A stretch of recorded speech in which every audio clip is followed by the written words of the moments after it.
Why, hello there, adventurers.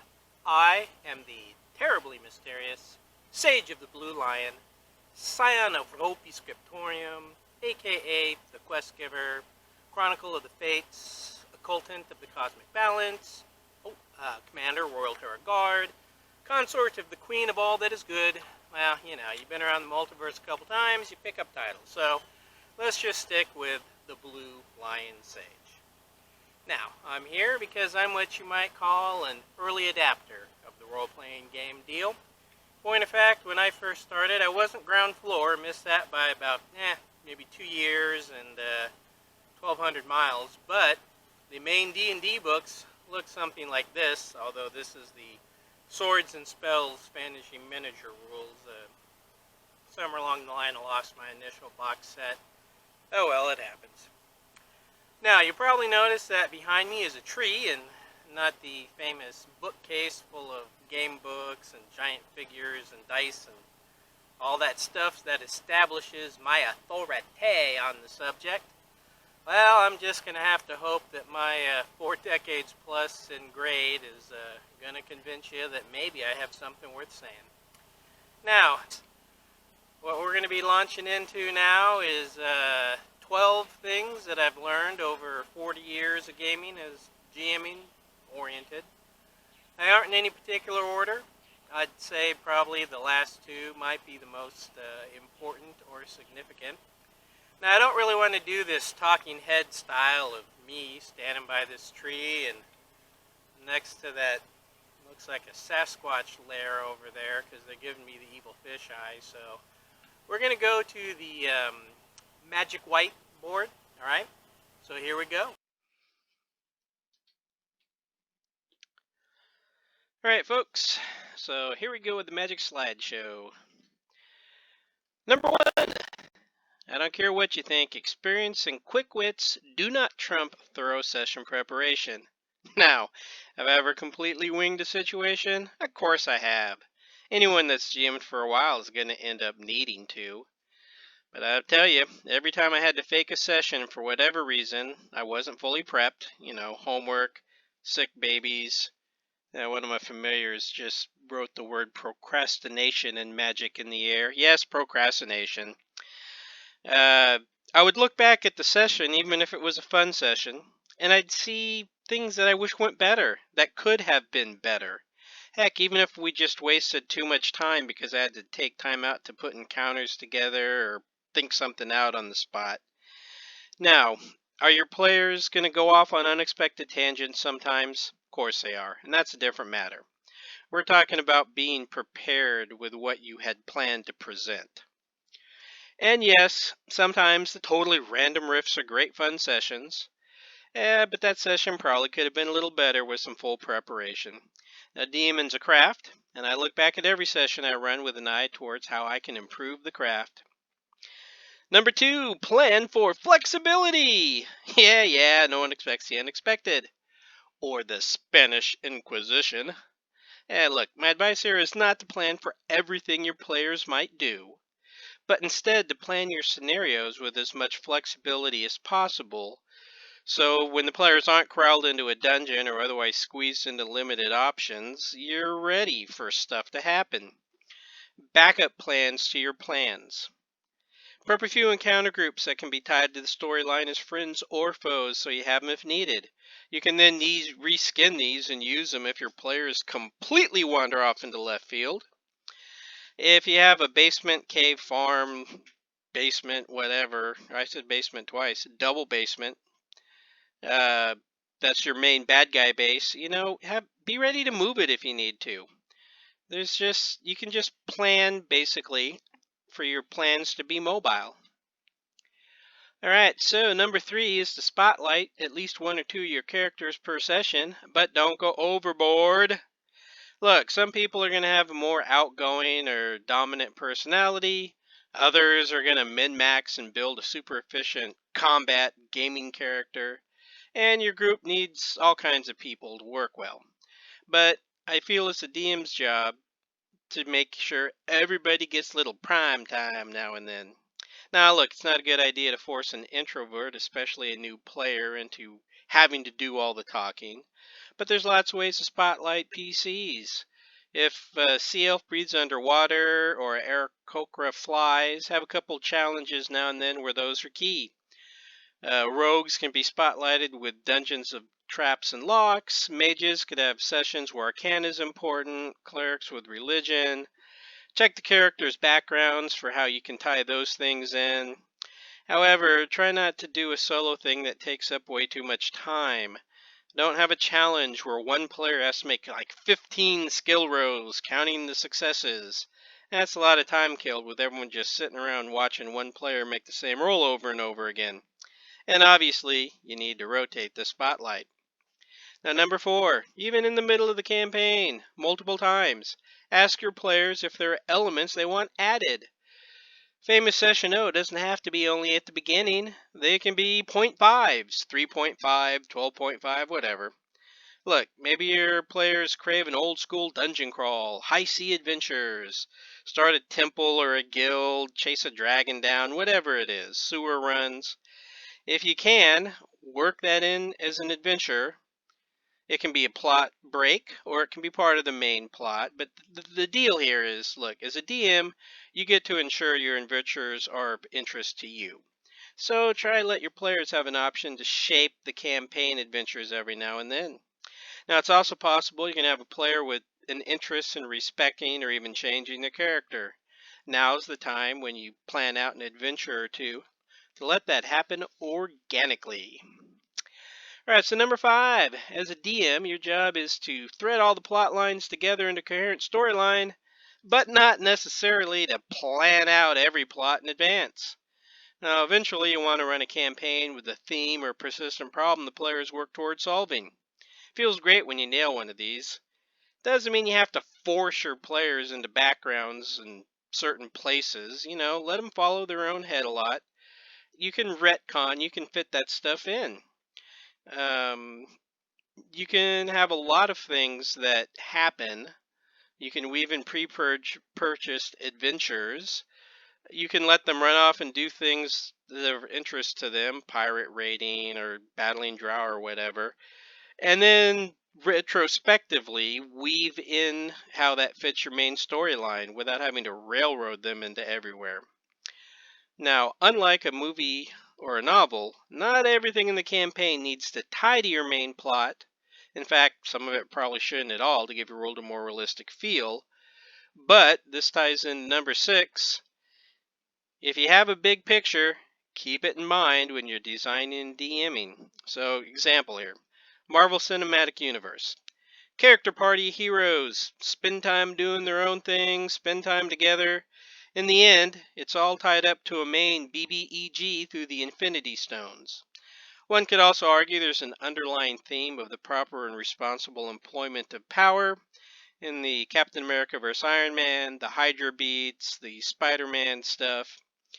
And, there was foreshadowing and stuff. Now, a lot of that obviously was planned ahead, but I'm pretty sure at points they had a movie script and went, oh, we can say this relates to that later. An example is late in the players might have a magic item had for a while. Late in the campaign, they discover a new power and new lore about how it's connected to your main plot. An NPC they've been dealing with forever turns out to be a double agent or someone in disguise somehow tied into the main plot. Now, this goes for single sessions as well. If you're bringing down a gangland boss or aiding a powerful dryad, keep that theme forward. Unless it's a mystery, I don't really suggest throwing in red herrings. Keep your story elements on task. Number 7, advanced adventure writing requires juggling many balls in your head, not at the same time you're trying to use the keyboard or a pen, obviously. But a key to nailing it is envisioning how it will play out in real time. Now, there's a lot of things you got to consider. Mechanical elements like challenge levels, props, maps, etc. And you got your session plot, campaign plot, potential player story tie-ins, the logic of why your enemies and allies are doing what they're doing, previous sessions, foreshadowing, player spotlighting, etc. But while you're messing with all of this, give some serious thought to how you expect the session to play out when you actually do it. You're going to need a big story information drop at the beginning. What's that look like?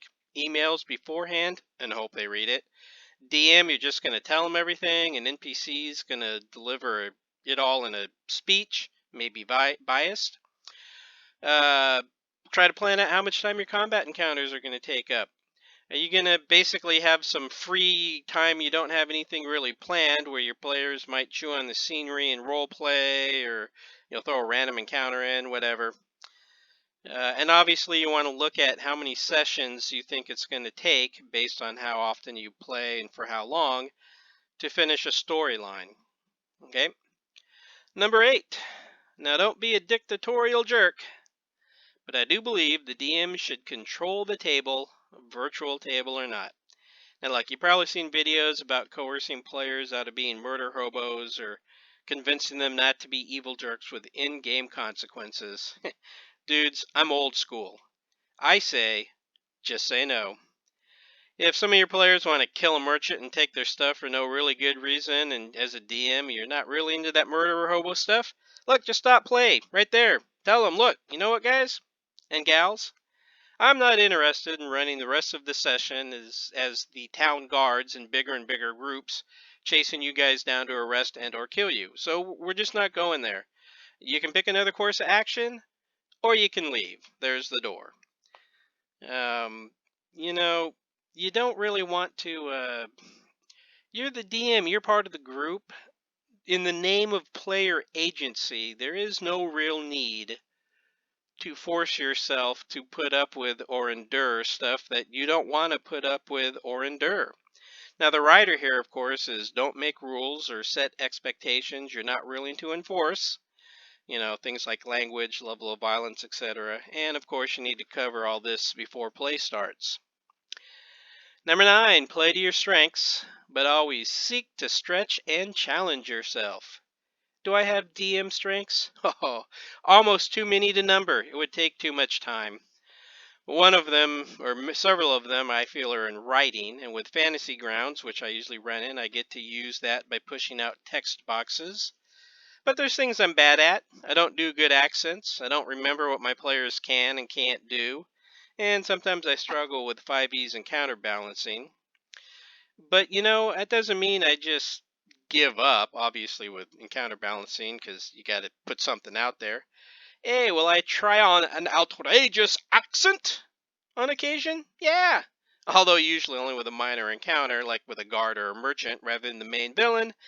I find in most cases it's not much fun when the players are snickering at your villain because of a DM-supplied speech impediment. But, the things you're not good at, don't run away from them. Run into them. I mean, your players know that everybody's learning and getting better, and that's how you learn and get better. Now, kind of related to that, now if you have a theme, a feel, a framework, a general idea for a new campaign, get player buy-in before you spend a bunch of time working on it. Yeah, don't just charge into it fearlessly in this case. I don't know. Maybe you think a campaign about sparkly unicorns flying space fighters against evil vampire galactic overlords is really cool. But let me tell you, friendship really is magic here. Unless your friends are also into giving that idea a try, don't spend weeks detailing it. Things like pirates, criminal gangs, rebel forces, hard-boiled detectives, post-war frontiers, those are all tropes because they can work. Again, if your players have buy-in and we're willing to stay in those lanes and milk them for fun. All I'm saying, maybe from personal experience, is don't spend months creating a retro atomic 50s detective agency on Mars campaign, because you might find out no one wants to play. Although it's possible you might get some use out of all that work in conventions later on. Alright, so last two, the big ones. Golden rule. Be consistent, but willing to adjust as necessary. Look, sometimes you got to make a call on something the rules don't cover. Other times you've homebrewed something to your taste and you do it different than rules as written, etched in stone, or etched in the internet anyway. Look, when you do this stuff, write it down and stick with it. Unless you specifically state at the time it's a temporary ruling, you're going to do more research and it may change later. Players need to know what they can rely on. If they use a spell incorrectly for 5 sessions, be prepared to let them continue to use it incorrectly. If you figure it out later, let them know and other campaigns might not fly. But there's no automatic reason to change it if it hasn't been causing you a problem.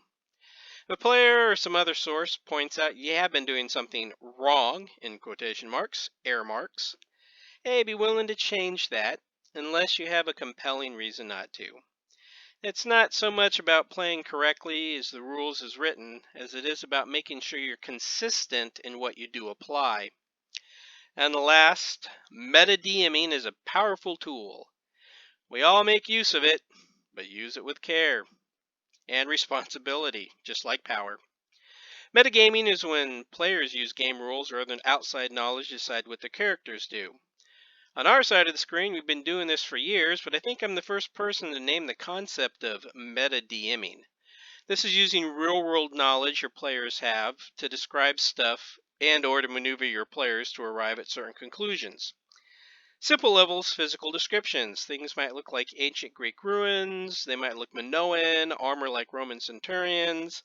Now, these aren't Greeks, Romans, or Minoans from your game world. They're from the real world, but they let your players make a picture in their mind without you finding a picture on the internet. Same thing with organizations. Paladin might be from something like the Spanish Inquisition. Trading house might operate like the Dutch East India Company. Criminal underworld, you could be described as mafia-like or broken up like the gangs of New York. Now, where you need to exercise care here, and where you can manipulate your players, is with place and specifically personal names. Example, if you roll into your players roll into town, they're investigating the disappearance of 3 farm girls.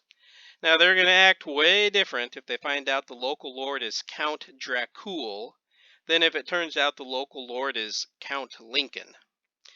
You know, they're never going to trust a King Palpatine, but they're going to rush to the aid of Archflay Galadriel without question. Now, it's easy to mislead your players by subverting their expectations. I advise mostly against that. Now, obviously, there should be no reason for your characters to have expectations based on names, but your players are going to have a hard time ignoring it. Now, when you've been playing with the same people for a long time, you can use your knowledge of them and their knowledge of you as a DM to unexpected twists, get them to go down certain alleys you really want them to go down. You know, you can use what they know, what you know and what they know to help shape that's when you're envisioning how the adventure is going to play out. Now, I gotta tell you, I see this as fair game. Alright, there you had it. Hopefully you picked up something to think about, something useful, something you can use. A lot of those topics could probably be entire videos in and of themselves. I may get around to it, and I'll definitely get around to it if I have a couple people requesting it. And I better go now. Those Sasquatches aren't looking too happy about me being here. I think I overstayed my welcome, so I'll catch you next time at another tree, in a forest, by a river, in a lake. Who knows? Adios, folks.